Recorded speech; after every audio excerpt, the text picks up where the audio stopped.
Namaste. Okay, today I'm going to discuss about external environment that is also we call pestle analysis. It is very, very important for business environment and strategic management को एकदमै important topic हो. BBS third year को students who are waiting for examination, exam को तयारीमा हुनुहुन्छ र इक्जामको best विशेष भन्दै मैले आज पेस्टल एनालिसिसको बारेमा डिस्कसन गर्दै गइरहेको छु.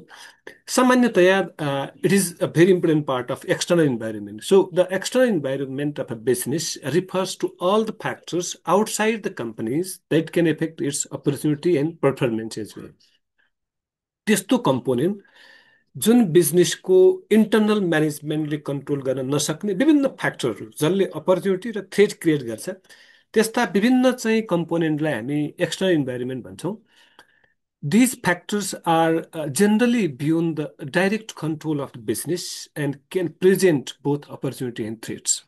किनकि कम्पनीमा दुईटा इन्भाइरोमेन्ट हुन्छ, जुन कुरो अघिल्लो मैले मेरो विभिन्न युट्युब भिडियोहरूमा राखिसकेका छु. इन्टरनल र एक्सटर्नल. र बेसिकली एक्सटर्नल इन्भाइरोमेन्टका विभिन्न कम्पोनेन्टहरूले चाहिँ अपर्च्युनिटी र थ्रेट क्रिएट गर्छ भन्ने कुरा हामीले बुझ्नुपर्ने हुन्छ. सो एक्सटर्नल इन्भाइरोमेन्टका पनि म्याक्रो इन्भाइरोमेन्टका विभिन्न फ्याक्टरहरू पेस्टल एनालिसिस भन्छ. यो चाहिँ economic environment, socio culture environment, political environment, legal environment, technological, global environment र ecological environment are the very important component of external environment. र यही कम्पोनेन्टको बारेमा म डिस्कसन गर्न गइरहेको छु. It is very very important for exam point of view एकदमै इम्पोर्टेन्ट. किनकि इक्जाममा क्वेसन आउने 2 मार्क्सको पनि आउँछ, 10 को पनि आउँछ र 15 को पनि आउँछ भने यो कति वेटेज छ भन्ने कुरो हामीले डिस्कसन गर्दै त्यसको बेसमा हामीले कति लेख्ने भन्ने कुरो एनालिसिस गर्न सक्नुपर्ने हुन्छ. So the first one is economic environment. Yeah it is the very foundation, very important environment for business institutions. यो भित्र the economic environment of the business is one of the external factors that influences can strategy and decision making. कुनै पनि कम्पनीको एउटा decision making प्रोसेसमा र कुनै plan, policies, rule, regulation, system बनाउने बेलामा यस्तो इकोनोमिक इन्भाइरोमेन्टले चाहिँ इम्पोर्टेन्ट रोल खेल्या हुन्छ. र यसका विभिन्न सब कम्पोनेन्टहरू इकोनोमिक फ्याक्टर्स इन्क्लुड्स. यो भित्र के पर्छन् भन्ने कुरो एकदमै इम्पोर्टेन्ट हो. यो क्वेसन मात्रै पनि आउन सक्छ, किनकि व्हाट आर द इकोनोमिक इन्भाइरोमेन्टका फ्याक्टरहरू के हुन्, डिस्कस इन डिटेल भन्ने क्वेसन आयो भने the first one is GDP, gross domestic product is the very very important part of economic environment. कुनै पनि देशको जिडिपी कस्तो छ, के छ, कति पर्सेन्ट ग्रोइङ चाहिँ त्यो इन्क्रिजिङ ट्रेन्डमा छ, अथवा पास्ट र प्रेजेन्टको कन्डिसन के छ, कति चाहिँ हाम्रो ग्याप भएको छ, त्यो कुरो एनालिसिस गरिसकेपछि बल्ल त्यसले कुनै पनि देशको अर्थतन्त्रलाई हेर्ने दृष्टिकोण फरक हुन्छ. त्यो सँगसँगै कुनै पनि इन्स्टिट्युसनमा पनि प्रत्यक्ष अथवा अप्रत्यक्ष रूपमा त्यसको प्रभाव परेको हुन्छ. किनकि हामीले बिजनेस भन्ने बित्तिकै इन्टरनेसनल ट्रेड गर्नुपर्ने हुन्छ. इन्टरनेसनल ट्रेडसँगका विभिन्न पोलिसिजहरू एकदमै इम्पोर्टेन्ट कुराहरू हुन्. त्यसैले जिडिपीले प्रत्यक्ष अथवा अप्रत्यक्ष रूपमा देशमा त प्रभाव पार्छ. त्यो सँगसँगै एउटा पर्टिकुलर इन्स्टिट्युसनमा, एउटा बिजनेसमा पनि जिडिपीले प्रभाव पार्छ. देशको जिडिपी राम्रो छ भने हामीले इन्टरनेसनल ट्रेड राम्ररी गर्न सक्छौँ. एक्सचेन्ज रेटमा त्यसको प्रभाव पर्न सक्छ.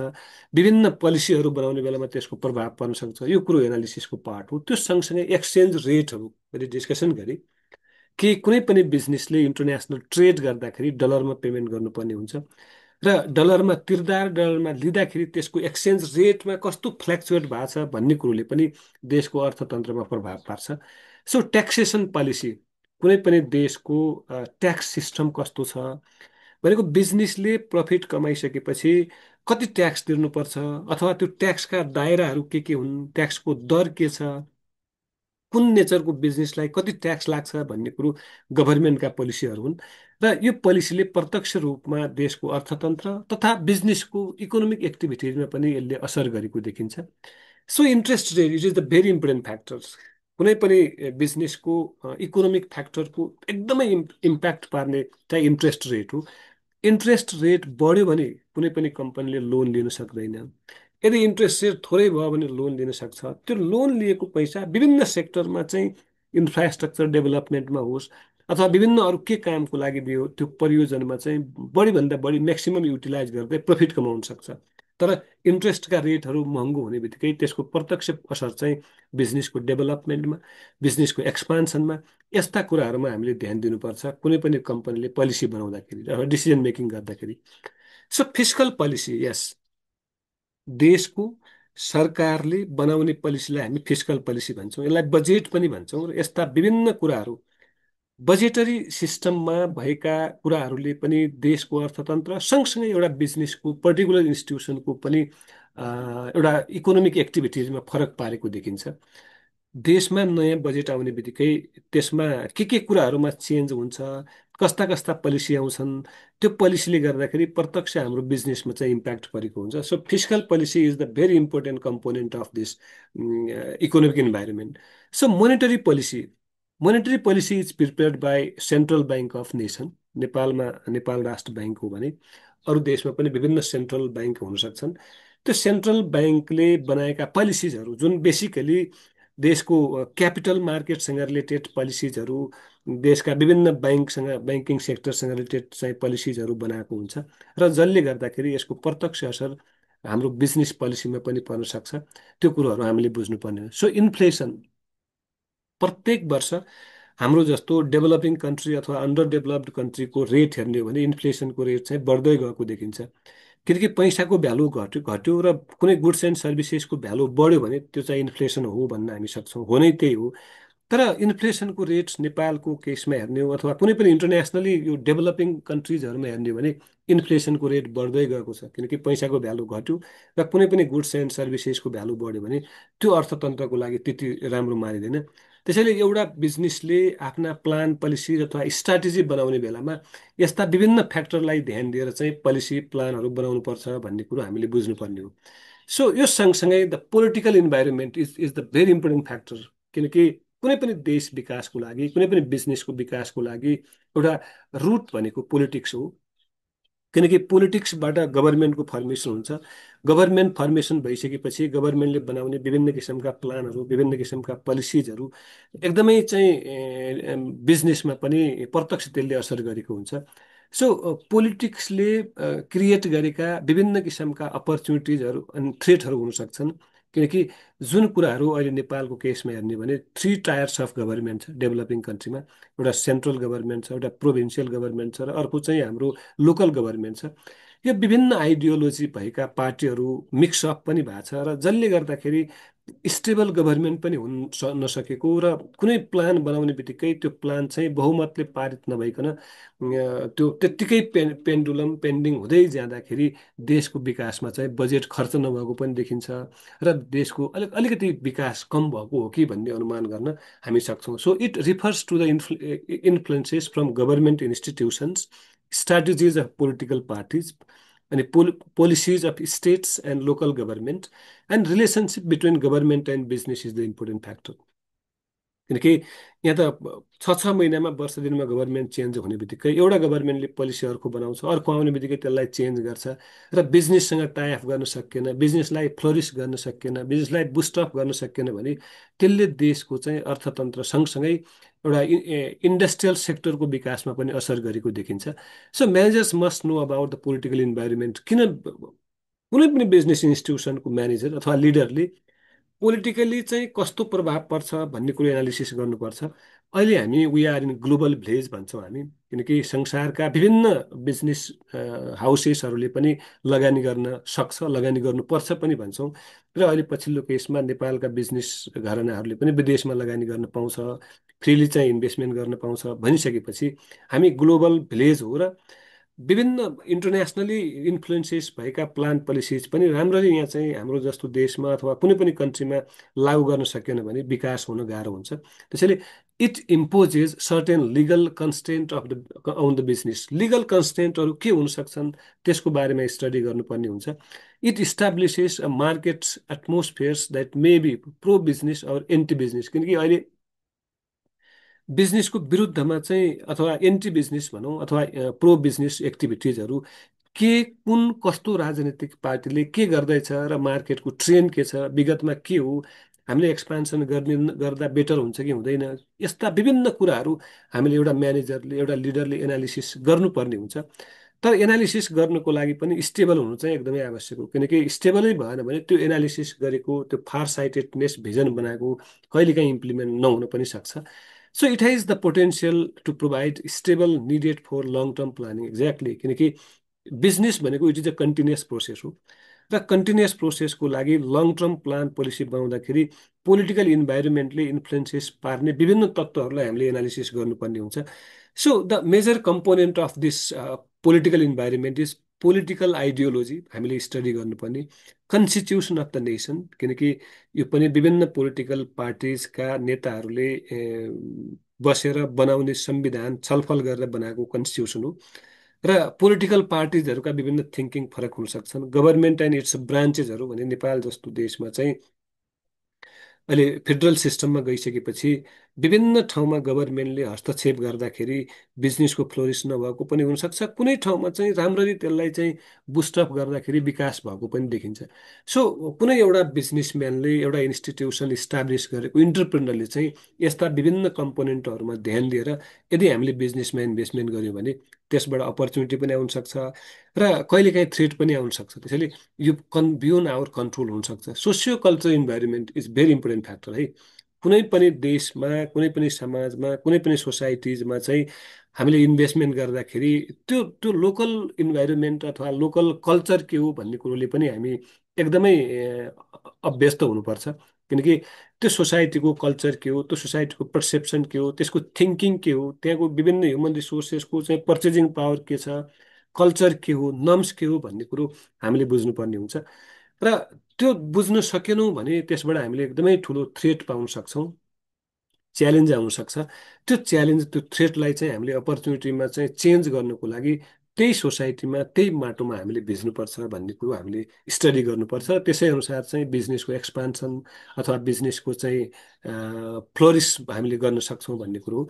So socio culture factors shape consumer preferences and behavior, which in turn impact business opportunity, innovation, market segmentation, strategies, product development, marketing campaigns। मैले जुन कुरा भने, यदि सोसाइटी अथवा त्यो कल्चर, त्यो नर्म्स राम्रो छ भने त्यहाँ भएका विभिन्न कस्टमरको प्रिफरेन्सको बेसमा, कन्ज्युमरको बिहेभियरको बेसमा हामीले काम गर्न सक्यौँ भने त्यसले अपर्च्युनिटी दिन्छ, इनोभेसनमा हेल्प गर्छ, मार्केट एक्सपान्सनमा हेल्प गर्छ र अल्टिमेटली मार्केटिङ क्याम्पेन गर्न सजिलो हुन्छ। So businesses have to keep up with socio cultural changes in order to remain relevant and profitable. यदि हामीले त्यो चाहिँ कल्चर अनुसार हामी चेन्ज भयौँ भने we earn, business can earn profit more and more.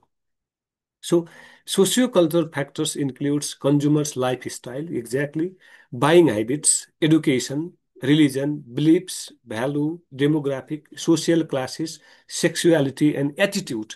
यो विभिन्न कुराहरूले चाहिँ एउटा बिजनेसमा असर गर्छ है। कुनै पनि मान्छेको बाइङ पर्चेजिङ क्यापासिटी कस्तो छ, लाइफस्टाइल के हो, एडुकेसनले पनि फरक पार्छ, रिलिजनले फरक पार्छ, बिलिफ्स, भ्यालु, नर्म्स, डेमोग्राफिक र त्यहाँ भएका मान्छेहरूको एटिट्युड, पर्सेप्सन र सेक्सुअलिटी, मेल फिमेलले पनि बिजनेसमा असर गर्न सक्छ। यो विभिन्न कुराहरू, these factors determine the suitability of an organisation's product and services for its consumers needs. यसले यस्ता विभिन्न कुराहरूले चाहिँ हाम्रो कन्ज्युमरको निडमा असर गर्न सक्छ र निडलाई चाहिँ निडको बेसमा हामीले प्रोडक्सन गऱ्यौँ भने पक्कै पनि मार्केट एक्सपान्सन गर्न सकिन्छ, नभए यसबाट थ्रेट चाहिँ आएको बढी देख्छौँ हामी। Cultural environment of business refers to all the cultural surroundings that influences business activities. Business का विभिन्न activities, planning, organizing, controlling, leading, motivating, operating, financing, विभिन्न एक्टिभिटिजहरूमा प्रत्यक्ष अथवा अप्रत्यक्ष रूपमा असर पारेको देखिन्छ। It includes knowledge, customs, tradition, moral and values, religion, languages, symbols, work of art and architect and accept behavior pattern of the peoples। We have to accept, किनकि जस्तो बिजनेस इस्टाब्लिस गरिसकेपछि त्यहाँ भएका विभिन्न भाषा भाषी, विभिन्न किसिमका मान्छेको पर्सेप्सन, एटिट्युड, नर्मसँगै हामीले अगाडि बढ्न चाहिँ पर्ने हुन्छ। सो सोसियो कल्चर इन्भाइरोमेन्टले अपर्च्युनिटी पनि दिन्छ भने थ्रेट पनि क्रिएट गरेको हुन्छ। कुनै पनि समाजले हामीले त्यो मान्छेको पर्सेप्सन, त्यो मान्छेको थिङ्किङले फरक पार्छ। So legal environment is also very challenging, किनकि देशको कानुन जति जे अनुसार चेन्ज हुन्छ त्यो अनुसार नै हामीले बिजनेसलाई चाहिँ पनि चेन्ज गर्नुपर्ने हुन्छ। So the legal environment includes the legal system and the social, economic, and political factors that influences the legal environment. The legal environment in the business sector has much important in shaping the behaviors of business in a particular industry, in particular countries as well.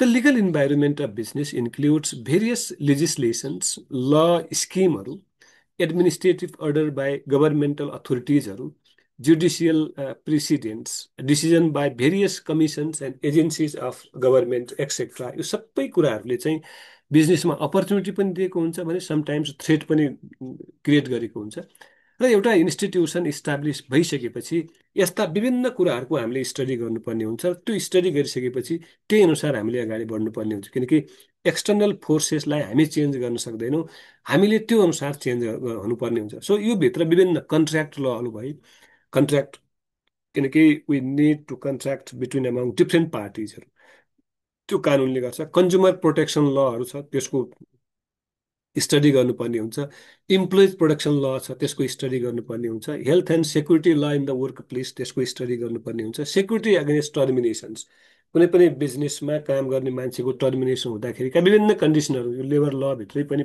पर्छ यस्ता कानुनहरूले प्रत्यक्ष अथवा अप्रत्यक्ष रूपमा बिजनेसका एक्टिभिटिजहरूलाई प्रभाव पारेको हुन्छ र बिजनेसलाई इस्टाब्लिस गरिसकेपछि यो कानुनको नलेज भएको हुनुपर्छ किनकि यस्ता कानुनले यस्ता विभिन्न फ्याक्टरले चाहिँ अपर्च्युनिटी पनि क्रिएट गर्छ थ्रेट पनि गर्छ र यसको बारेमा हामीले डिटेल स्टडी गऱ्यौँ भने र त्यही अनुसारको चेन्ज गऱ्यौँ भने हामीलाई सजिलो हुन्छ भन्ने कुरोमा शङ्कै छैन so next one technological environment या अघि पनि हामीले भन्यौँ अहिले चाहिँ we are in global village संसार एकदमै टेक्नोलोजीमा चेन्ज भइसकेको छ चेन्ज हुँदै आइरहेछ अटोमेसन सिस्टममा आइसकेका छौँ हामी र यो अटोमेसन सिस्टममा आइसकेपछि संसारमा चेन्ज भएका विभिन्न टेक्नोलोजी नेपालमा पनि लागू गर्न सकेनौँ भने त्यसले हाम्रो प्रोडक्टको क्वालिटीमा पनि इन्क्रिज नहुन सक्छ मार्केट चाहिँ हामीले कब्जा गर्न पनि सक्दैनौँ र विभिन्न सर्भिस प्रोभाइड गर्ने बेला पनि बेटर सर्भिसेस र हामी एक्सपान्सन गर्न गाह्रो हुन्छ सो टेक्नोलोजिकल इन्भाइरोमेन्टले पनि टेक्निकल इन्भाइरोमेन्टले पनि इम्पोर्टेन्ट रोल खेलेको हुन्छ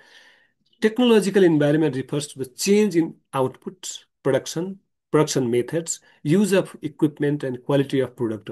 It includes forces related to scientific innovations and improvement in product as well as production टेक्नोलोजीहरूमा चाहिँ यसले इम्प्याक्ट गरे हुन्छ र विभिन्न किसिमका टेक्नोलोजीभित्र इन्क्लुड भए हुन्छन् the technology sectors is the category of stock relating to the research development distribution of technologically based goods and services जस्तो अहिले पछिल्लो केसमा चाहिँ अनलाइन बिजनेस एकदमै फस्टाएको छ केले गर्दा हो भने ड्यु टु टेक्नोलोजिकल आस्पेक्ट हामी संसारका विभिन्न देशहरूमा सजिलैसँग विथ त्यो मिनिमम टाइम फ्रेमभित्र गुड्स एन्ड सर्भिसेस पर्चेस गर्न सक्छौँ राम्रो क्वालिटी इन्हान्समेन्ट गर्न सक्छौँ विभिन्न किसिमका सफ्टवेयरहरू हामी युज गर्न सक्छौँ त्यो software this sectors contain businesses रिनोभे revolving around the manufacturing of electronic, certain of creation of software, computer, or output product and services relating information technology हामी युज गर्न सक्छौँ सो अहिले रोबोट आइसकेको छ रोबोटको जमानामा विभिन्न टेक्निकको अटोमेसनको सिस्टममा चाहिँ यस्ता कुराहरू हामीले पनि हाम्रो बिजनेसमा एडप्टेसन गर्न सक्यो भने अपर्च्युनिटी आउँछ सकेनौँ भने कम्पिटिसन गर्न सकिँदैन च्यालेन्ज बढ्दै जान्छ So, a technological environment refers to all the technical surroundings that influence business activities. The component of technological environment are a level of technology, pace of technological changes, technology transfer, and research and development budget यस्ता विभिन्न कुराहरूमा चाहिँ यो हाम्रो technological environment depend भएको हुन्छ तर अहिले पछिल्लो केसमा चाहिँ ग्लोबल टेक्नोलोजिकल इनोभेसनसँग हामीले एडप्ट भएनौँ हामीले चेन्ज गर्न सकेनौँ भने we are suffering from threat. Ecological. Yeah, it is an environment. Ecological environment is an ecology components that encompasses a specific geographical area. जस्तो नेपाल त यति यो हावापानीमा डाइभर्सिफाइड भएको कन्ट्री हो हिमाल पनि छ पहाड पनि छ तराई पनि छ र कुन ठाउँमा बिजनेस हामीले इस्टाब्लिस गरेका छौँ र त्यो ठाउँको इन्भाइरोमेन्ट कस्तो छ त्यो जियोग्राफिकल पार्टले लोकेसनले हाम्रो बिजनेसमा असर गर्न सक्छ कि सक्दैन भन्ने कुरा हामीले स्टडी गर्नुपर्ने हुन्छ किनकि ट्रान्सपोर्टेसन टेक्नोलोजिकल चाहिँ सेटअप ह्युमन रिसोर्सेसको एभाइलेबिलिटी, यस्ता कुराहरूले असर गर्न सक्छ। The term ecological environment often refers to the ecosystem, या there are various aquatic ecosystems and terrestrial इकोसिस्टम्सहरू धेरै, मैले भने पहाड हिमाल तराई, त्यसले असर गर्छ। Business ecology refers to the network of organisations involve in distribution and delivery of specific commodity through competition and cooperation. किनकि जस्तो तराईमा कुनै पनि गुड्स एन्ड सर्भिसेस डिस्ट्रिब्युसन गर्दाखेरि, प्रोडक्सन गर्दाखेरि जति सजिलो हुन्छ, त्यही पेसमा अथवा त्यही रेसियोमा हामी पहाड हिमालमा चाहिँ गर्न सक्दैनौँ। यदि कोअर्डिनेसन कोअपरेसन भइदिएन भने हाम्रो बिजनेस फ्लोरिस पनि हुन गाह्रो हुन्छ। So each entity in ecology is affected by the other, creating a cyclic process interdependent, just like your nature ecosystems. Some environmental factors that can influence a business are the availability of natural resources, waste disposal, climate चेन्जहरू, and the green एजेन्डाहरू। अहिले संसारभरिको discussion भएको green agenda, climate change एकदमै यो चाहिँ थ्रेटको रूपमा आइरहेछ बिजनेसमा। Climate change and green agenda can be classified as external factors, where is availability of natural resources and wastage disposal are internal factors. यसो है भन्यो। अहिले क्लाइमेट चेन्जले र ग्लोबल वार्मिङले विभिन्न इन्स्टिट्युसनमा असर गरेको हुन्छ, तर त्यही कुराहरू हामीभित्र भएका कुनै पनि रिसोर्सेसहरू छन् र त्यसलाई कसरी युटिलाइज गर्ने भन्ने कुरो इन्टर्नल फ्याक्टर हो। So today's my discussion is concern to PESTEL analysis, external इन्भाइरोमेन्टको एकदमै important part PESTEL analysis discussion गरी मेरो YouTube channel learning centre MGMT सुनिदिनु भएकोमा, हेरिदिनु भएकोमा धेरै धेरै धन्यवाद दिँदै, इक्जाममा बस्नुभएका सम्पूर्ण विद्यार्थीहरूको इक्जामको बेस्ट विसेस भन्दै, यदि लाइक सब्सक्राइब गर्नु भएको छैन भने लाइक सब्सक्राइब गरिदिनु होला, सेयर पनि गरिदिनु होला। Thank you very much, thank you.